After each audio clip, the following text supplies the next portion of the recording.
podcast Jejak Sejarah JJS. Bareng gue Aldo, gue Jihan, gue Ala. Jadi hari ini topik yang bakal kita bahas itu tentang perlawanan heroik dari rakyat Bali nih melawan Belanda. Coba dong Jihan, silahkan buka materi penjelasan Perang Bali 1.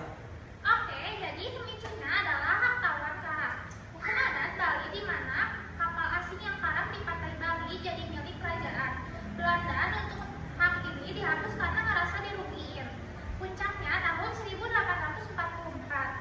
Rakyat Buleleng ngerampas kapal Belanda yang karam. Bikin Belanda marah dan ngirim pasukan militer di tahun 1846. Waduh, gimana tuh jalan pertempuran dan akhir ceritanya nih? Jadi, perang ini dipimpin oleh Panglima I Gusti Ketut Jelati dan Raja Buleleng.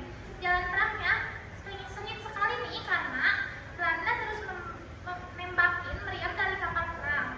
Istana Buleleng akhirnya hancur. Dan akhir ceritanya, Raja Buleleng terpaksa tanda tangan perjanjian damai, tapi itu taktik ulur waktu doang karena mereka langsung mundur ke Jagaraga buat nyiapin benteng pertahanan baru. Waduh, gila, strategi yang cerdik banget ya. Lanjut nih ke Perang Jagaraga tahun 1848 sampai 1849. Najwa, gimana nih ceritanya? Di Jagaraga, Ketut Jelantik ngebangun benteng yang kuat. Pas Belanda nyerang tahun 1848, pasukan Bali pakai taktik gelar supit urang, yaitu capit kepiting. Jalannya perang Bali pura-pura mundur buat mancing Belanda masuk ke perangnya. Pas mereka lengah, mereka dikepung dari kanan kiri lalu dihancurkan. Belanda kalah di pertempuran pertama. Tapi akhirnya Belanda balik lagi kan Najwa? Benar, itu akhir cerita Jagaraga di tahun 1849. Belanda balik bawa pasukan raksasa lewat batuan mata-mata.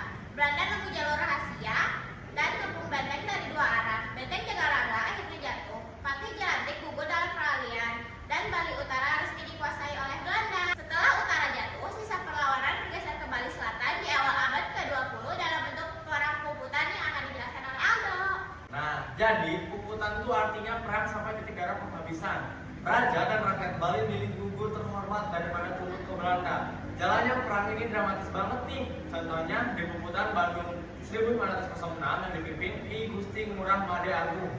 Waduh, gimana tuh situasinya pas perangnya dong? Jadi, pas Belanda ngepung istana, kerajaan dan rakyat malah keluar pakai pakaian warna putih tuh. Nah, jadi warna putih itu simbol kesucian. Sambil bawa keris, mereka berjalan tenang melangsung tembakan, senapan, dan meriam. Belanda sampai gugur. Tragedi serupa terjadi di puputan Kelungkung tahun 1908. Akhir ceritanya, Belanda berhasil menguasai seluruh Bali. Tapi semangat ini terus hidup sampai masa kemerdekaan pas I Gusti Ngurah Rai mimpin puputan Margarana tahun 1946. Merinding banget ya, mereka rela berkorban demi harga diri dan kedaulatan tanah air. Iya, sejarah tuh ngajarin kita artinya kekuatan. Setuju, itu dia rangkuman perlawanan rakyat Bali dari kita. Semoga bermanfaat. Terima kasih dan sampai habis.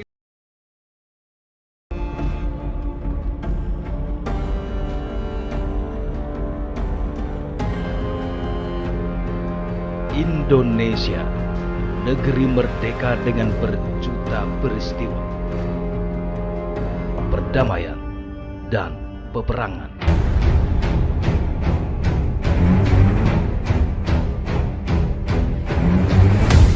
Perang terjadi di mana-mana, perlawanan terus terjadi, bahkan meski sampai titik darah penghabisan.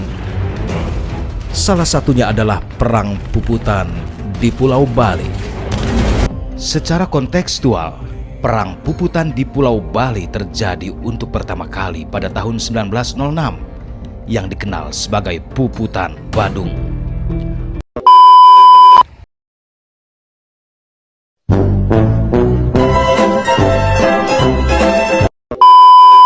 Hari ini kita bertiga bakal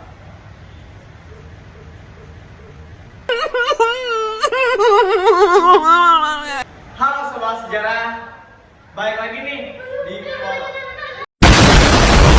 Jadi perang ini dipimpin oleh Panglima I Gusti Ketut Jelati